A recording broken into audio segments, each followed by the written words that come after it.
Well, we talked about Virgil. How about Dante? How would he fare in Jujutsu Kaisen? And he destroys, okay? We could just end the video here because he destroys. Like we talked about in the Virgil video, these two just scale so ridiculously high compared to JJK. It's laughable, okay? But part of the question here does want us to kind of dilute them down to JJK level. And really, they still wipe because they have so many different things in their bag that they can deal with anyone. Now, speaking of all of the things in Dante's bag, one in particular that Granola wanted me to talk about, and shout out Granola, by the way, don't think I said that yet, was Devil Sword Dante, which is just one of his weapons. And just the ridiculous things he can do with this. First of all, just like Virgil can summon the spectral weapons, Dante can do a form of this with this weapon that will basically automatically deflect and block attacks for him.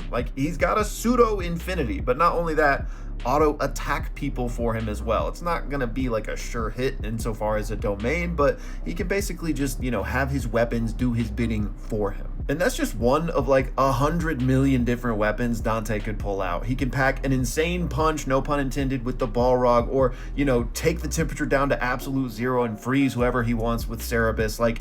This is part of why it's an unfair comparison to some extent, because not only does DMC scale way higher, but there's just so much more to pull from across all of the lore of the games and different media that this is involved in, right? Dante's done some crazy things throughout the history of DMC. And it's not just firepower we're talking about here. Dante can block anything, any attack with the Royal Guard. And yeah, we're getting into kind of fuzzy territory with video game mechanics, but he sometimes just doesn't use that in order to make fights entertaining, okay? So they're not doing anything to him. And just like with his brother Virgil, all of that is not even to mention their devil forms, okay? Where they basically just get better at everything. Really, I think the only shot that Gojo and Sukuna might have would be the domain expansions, and really only Gojo's, and it's just would Unlimited Void fry Dante's brain the same way it would a normal human's? And honestly, probably not.